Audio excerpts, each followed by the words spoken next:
जब हल्का हल्का नशा होने लगा तो मैंने धीरे से हाथ उसके गुब्बारों पर रख दिया।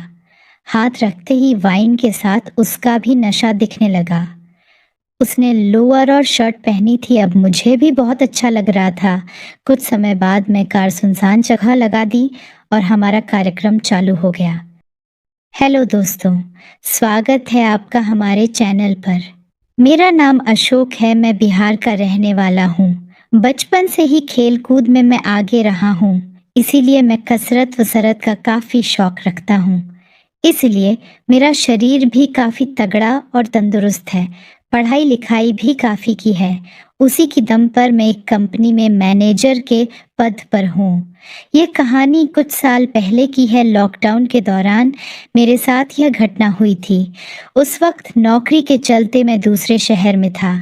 मेरे घर के पास ही में एक कोचिंग सेंटर था जहाँ मेरा अच्छी जान पहचान थी।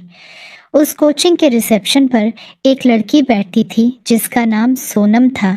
मेरी सोनम से अक्सर बातचीत हो जाती थी। सोनम से बात करते करते थोड़ा बहुत हंसी मजाक भी हो जाता था, लेकिन उस दौरान भी उससे मेरी बस सामान्य बात ही होती थी। वह लड़की दिखने में साधारण थी, पर उसका फिगर कमाल का था, जो मुझे उसके गुब्बारे देखने के बाद ही समझ आया था। मेरे मन में शुरू में उसके लिए ऐसा वैसा कोई ख्याल नहीं था। लॉकडाउन के दौरान हमारी बातें मोबाइल के जरिए कुछ ज़्यादा होने लगी थी, क्योंकि वह फुर्सत का समय था। हम दिन भर चैट करते, लूडो खेलते, लेकिन धीरे धीरे हमारी बातें हंसी मजाक से आगे बढ़कर कुछ रोमांटिक वाली बातों में बदल गई थी। उसके साथ बातों बातों में पता चला कि वह ड्रिंक भी करती है। कई बार इस बात का जिक्र भी हुआ कि पार्टी करेंगे, कुछ अच्छा खाएंगे। एक दिन मैसेज करते करते खाने की बात चल रही थी। मैंने पूछा, क्या खाना पसंद करोगी? वह बोली, मन तो कर रहा है कि आपको ही खा जाऊं। मैं भी कह दिया, ओके खा लेना, लेकिन मेरे को कहाँ से खाना शुरू करोगी? ये पूछने पर उसने मैसेज में सीधे लिख दिया कि आपके वो से, तो मैं भी रिप्लाई में हाँ कह दिया। इसके बाद तो वह सब की बातें चल पड़ी। घंटों हम रोमांटिक बातें करने लगे थे।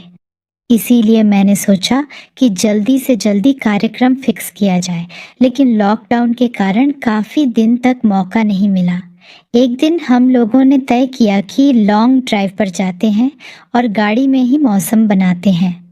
हमारा प्लान जल्दी जल्दी तय हो गया। साथ में माहौल बनाने के लिए थोड़ी बोतल और खाने के लिए कुछ रख लिया। शाम के करीब उसे घर से लेकर मैं कार शांत इलाके की तरफ बढ़ा दी। लॉकडाउन के चक्कर में सभी सड़क ज्यादातर खाली ही रहती थी। अंधेरा होने के बाद तो ना के बराबर आदमी दिखाई देते थे। कुछ देर ऐसे ही घूमने के बाद हमने बोतल पीनी शुरू की। जब हल्का हल्का नशा होने लगा तो मैंने धीरे से हाथ उसके गुब्बारों पर रख दिया। हाथ रखते ही वाइन के साथ उसका भी नशा दिखने लगा। उसने लोअर और शर्ट पहनी थी। अब मुझे भी बहुत अच्छा लग रहा था। कुछ समय बाद मैं कार सुनसान जगह लगा दी और हमारा कार्यक्रम चालू हो गया।